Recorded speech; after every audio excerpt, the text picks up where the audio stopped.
All right, here we are. Today we're going to talk about matzah. And we have a tradition in our family when we eat matzah, we eat it silently. And in between bites, we do a nigun. Here's the nigun. Dee da da da da. Dee da da da da da. Dee dee dee da da da dee da dee da da da.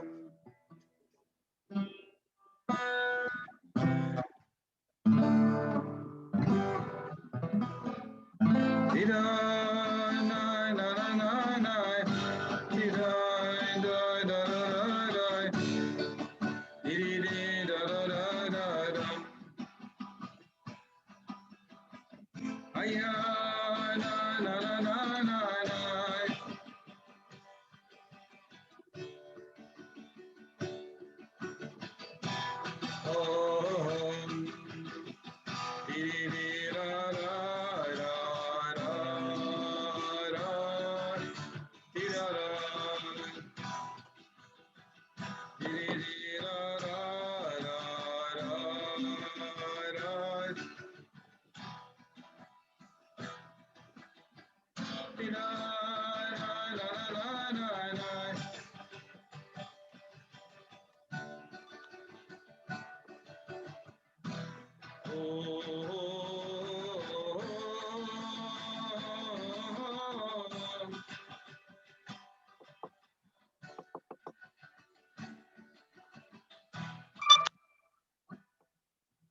You know, one time a person had an audience with the Rabbi, and he came to the study, and he saw that the Lubavitch Rebbe was writing. He wrote a lot. And he saw that he would write, and he would stop, and he would erase it, and would go back, and so after a while, he said, you know, I understand you're a very important man and a very wise man. You know what you want to write. How come you write and erase so often? So he said, well, you know, what I thought 2 or 3 minutes ago, now I have different thoughts. So the Rebbe was able to be free. He was able to be free, even free of himself, of what he thought. And matzah is I'm free. I'm free of what people think about me. I'm free of what I think about myself. You know where the largest prison is in the world? For real. Right over there in my head. Dee-dee-dee-da-da-da. Dee-da-da-da-da-da. Dee-dee-dee-da-da-da. Dee-da-da-da-da-da. Dee-da-na-na-na-na-na.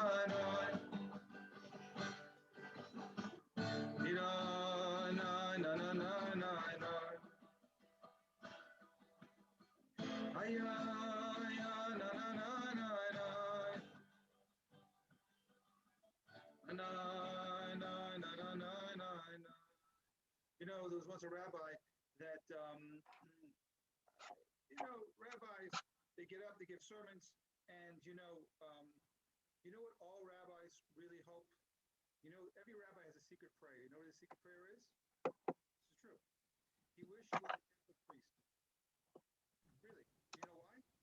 Because the Catholic priest gets up and gives a sermon, and everyone listens and everyone's polite.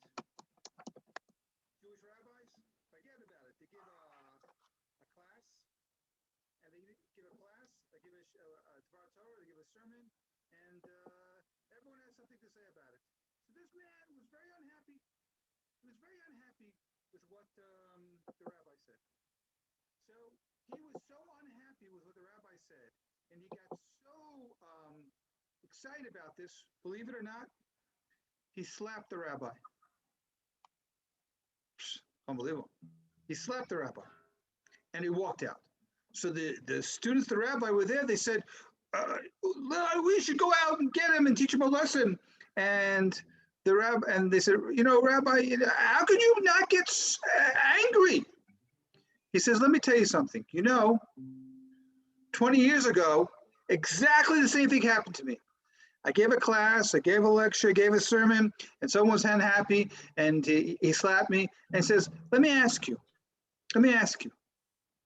if I were to tell you that today I'm still angry about something that happened 20 years ago, what would you say? So the rabbi says, you know what? I'm living 20 years in the future. So matzah is, I can be free even of myself. I can be free even of myself. And let me tell you a secret between me and you. Don't tell anyone else.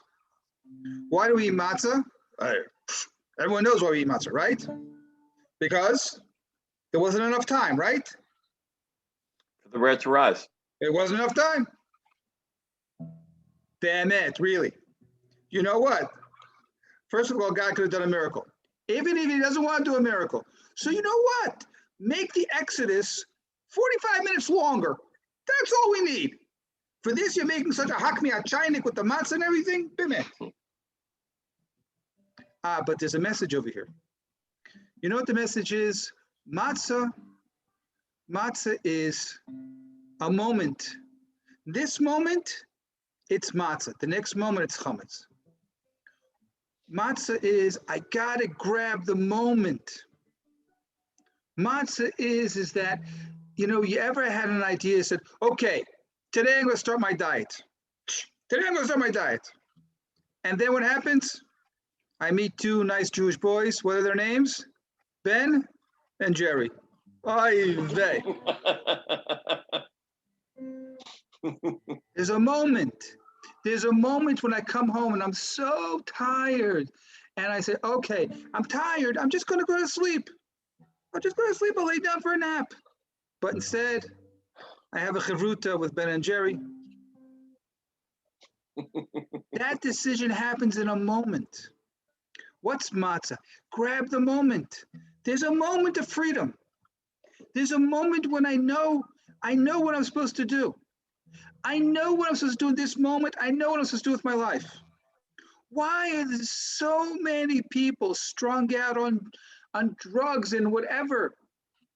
Because there's a moment of freedom and then it's lost. Why we spend so much time with TV and whatever and watching programs. There's a moment that I know I can actually do something valuable this time. And then there's a new episode of, whatever. And matzah, you know what the saddest thing is? The saddest thing is that I say, I can't get free. I'm a slave. What can you do? The saddest thing is that we lower expectations from other people. We lower expectations from ourselves. So when you look in the mirror, do you see that you can get free? And matzah says, yes. And why? How does matzah get us free? It's very, very simple. What is matzah? It's made out of flour and water. You know what it is? Simple. It's so simple. It's so simple. I myself as a therapist, I know people need to go to therapy. I think therapy is great. But you know what? You know what a lot of people need? Someone to hold their hand. If someone holds your hand and you feel better, you know what that is? It's simple. It doesn't cost you $250 an hour. It's so simple. And people just need to share their hearts with other people. Sometimes they might need someone who has a PhD in psychology. But sometimes they just need they need a grandparent who's going to listen and love them. So maybe we can be grandparents to the whole world and just listen to them and love them, encourage them. It's so simple. It's so simple. You know, you're walking down the street, you see someone, you smile. Usually, if you smile at someone, they smile back. You know what that is? It's simple. It's matzah. It's freedom. And you know, if you know what you're supposed to do, there's always going to be a million people that say, oh, what, this and the other. And then if you just walk with your strength and you walk with yourself, it's simple. I got to do it. Dee-dee-da-da-da-da. Dee-da. Dee-da-da-da.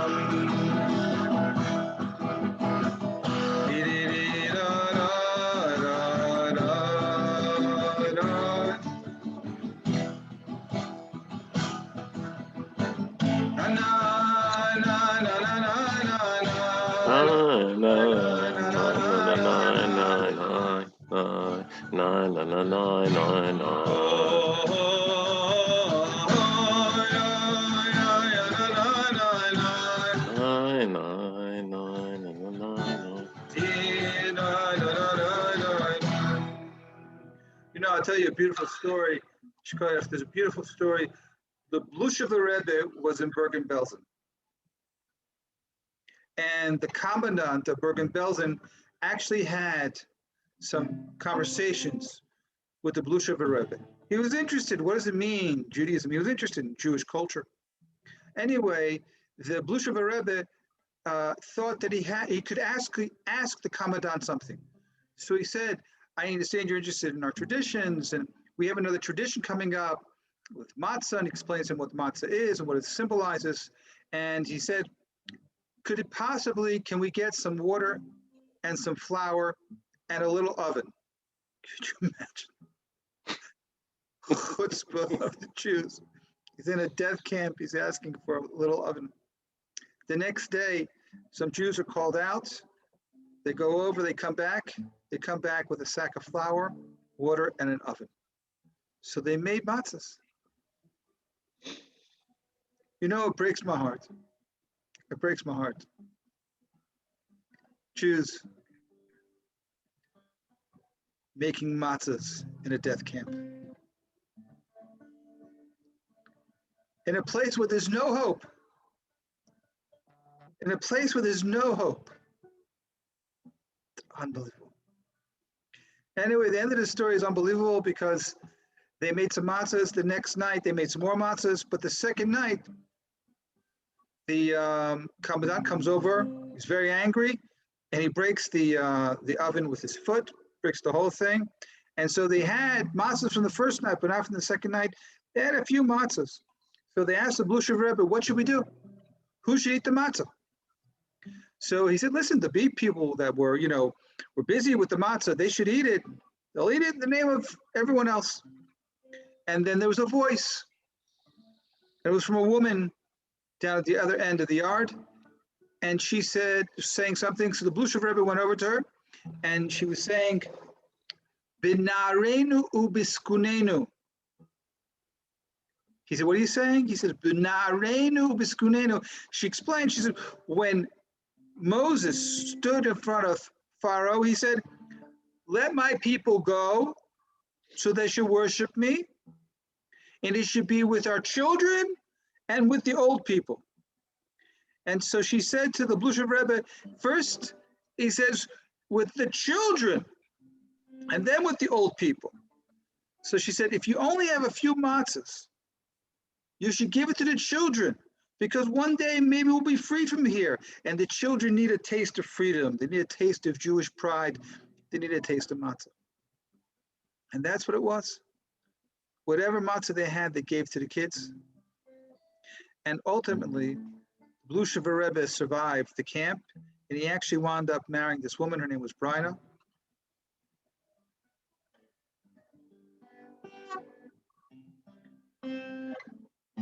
You know,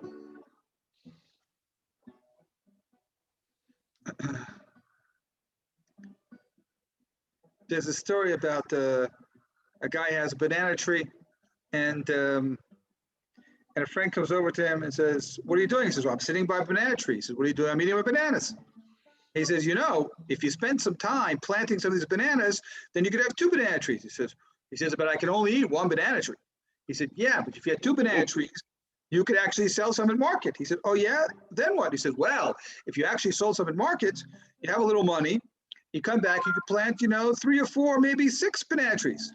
He says, "That's a good idea. Then what?" He says, "Well, if you have 6 or 7 banana trees, you can either hire some help to help you. Maybe you buy a cart." He says, "Then what?" He says, "Then you can have a cart, you can sell more bananas." And then what? He says, "Well, then you could plant like a whole orchard of banana trees." He says, then what? "Well, if you can have a whole orchard, you can buy a truck.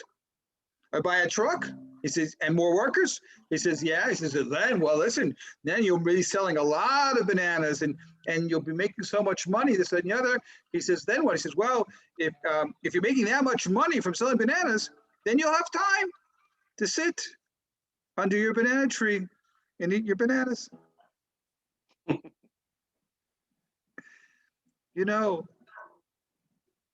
Sometimes life is so simple. The message of matzah is simple. Can I just make it simple? Can I just make it simple? And the chutzpah of the Jewish tradition is that we believe that we can simplify things. Maybe we can't simplify things forever, but for 1 week. One of the prophets said, "All you need is love." And okay, maybe he wasn't a prophet, maybe. But your children say to you, "I love you." Simple, right? Do you need more than that?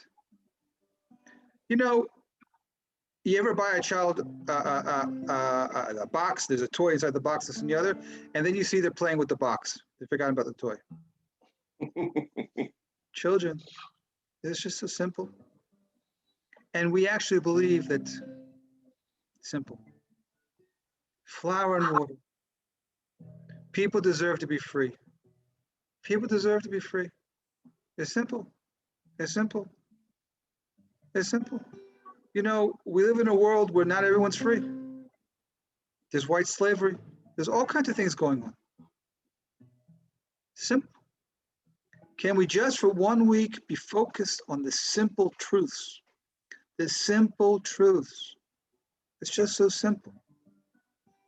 Everyone loves to hate Trump, and maybe they have reasons for it. But the reasons why people liked him so much are very simple. There was an emes, there was a truth in his simplicity, even though there was a lot of other stuff that, we don't want to talk about.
um, I'll say one more idea about matzah, and you know, matzah. At the Seder table, we have three matzahs, and first of all, I want to talk about the fourth matzah, and that is the matzah of hope. At our table, growing up, my mother would always have one plate, and it was called the matzah of hope, and it was the matzah for then. It was the Soviet Jews. Soviet Jews, and today we need one matzah for all the refugees that exist in the world.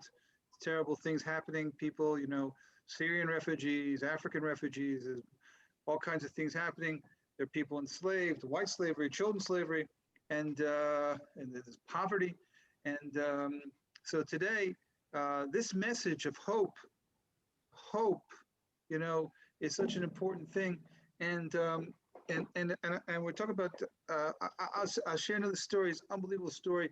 Rabbi Yisrael Salanter was he was the head of the Musar movement, the movement to the ethical movement in the 18th century and 19th century, and he was in charge in the city of Salant of baking of the matzahs. He didn't do it himself, but there were workers that did it, and he was in charge to make sure everything went well, and then everything was kosher.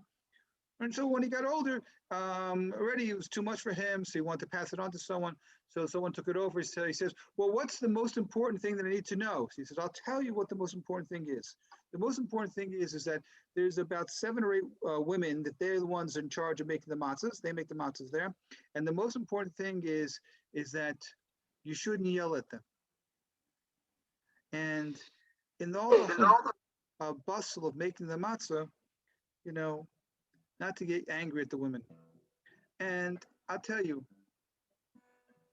when you're wrong, so you're not going to get angry at someone because you're wrong. So you're not going to, that's the end of the story. If you're not sure if you're right or wrong, so maybe you get angry, maybe you don't, but you're not sure.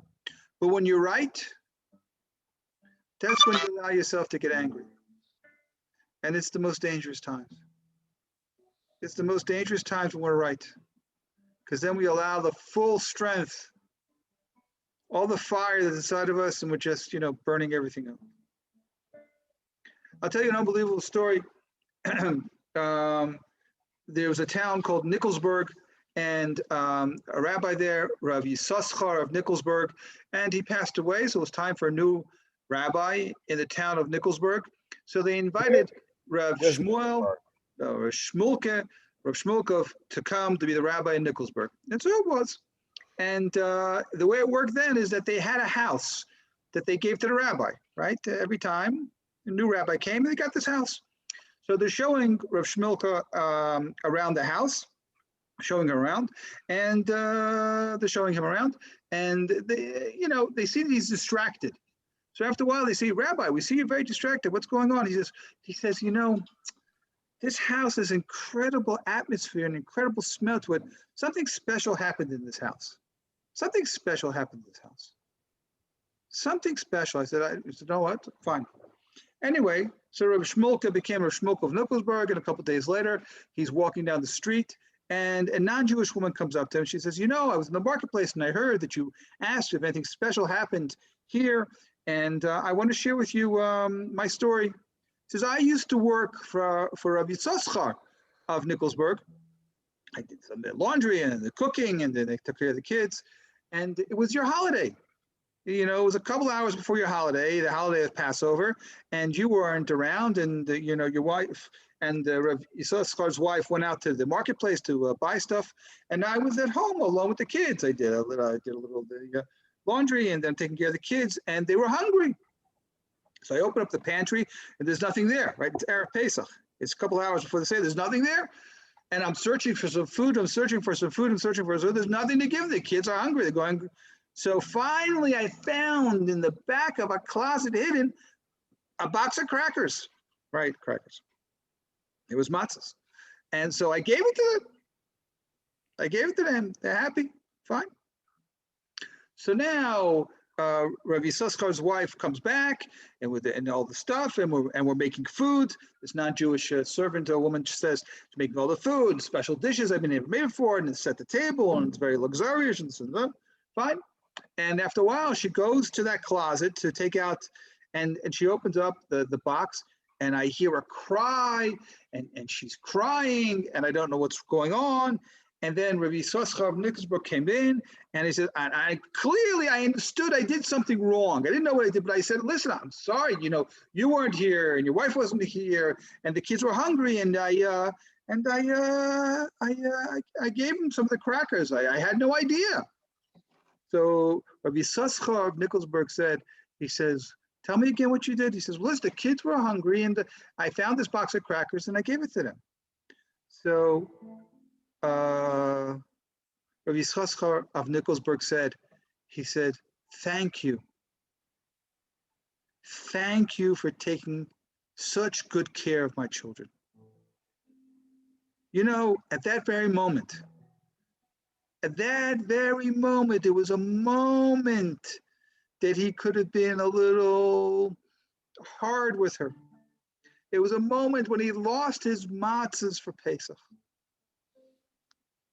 But he saw something different.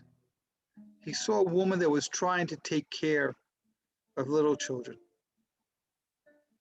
It was a moment. A moment. When do we get angry? In a moment. And in that moment, we can look deeper and say, what's really going on here? But in that moment, am I going to be slave? Can I become free? What's the name of this holiday? It's called Passover. You know what God did? God said, I'm passing over. I know who you people are. You're not the best in the world. I'm passing over that. Can we look at people and can we pass over? Just pass over. Just pass over. Get free. Get free. And get free.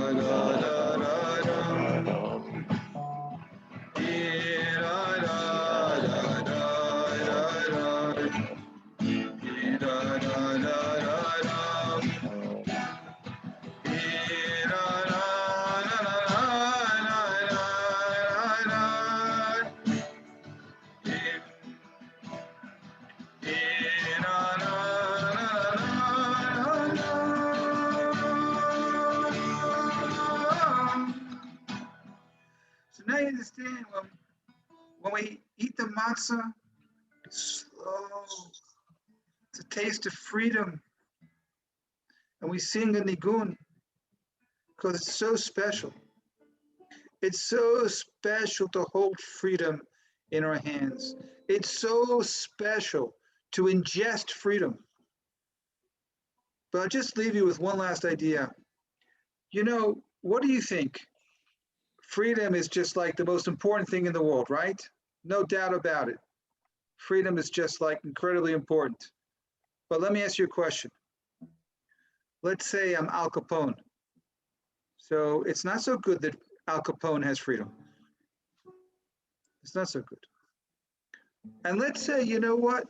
Let's say I'm a homeless person, that never really, spends his days, whatever, drunk all day long, let's just say. So he's free. And God bless him, but really? God created you just so you be drunk all day long? I understand you're in pain. So, if you went to any Soviet Jewry rally, they all had signs, and all the signs said, let my people go. But that's not what Moses said to God, to Paro. He said, let my people go, so they shall worship me. You know, when I was growing up, I grew up in Philadelphia. There was a place called Geno's. Geno's is like Kentucky Fried Chicken. So they had a slogan. It says, Geno's gives you freedom of choice. You know, you go into the supermarket today, you want to buy jam? I don't know. How many jams are there? 20, 30, 40, 50? Cereals? 300 million. Soda? A gazillion types of soda. Cream, not cream, diet, cherry. There's no end, right? There's no end to the soda. Snacks? Snacks? Psh. Snacks? There's more snacks in America than there are stars in the sky. It's unbelievable. So, you know, sure, freedom of choice is, you know what's more important than freedom of choice? What do you do with your freedom? So say tonight, I hold the matzahs in my hands and say, God bless me. I should use my freedom well. You know, and the most important thing we can do with our freedom is free other people. And let me ask you a very simple question. Who is going to free the other people if not you and me? Who's going to do it? You think the warlords in Africa are going to do it? It's going to be us. It's going to be us.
All right, good Pesach. We'll continue with Pesach next.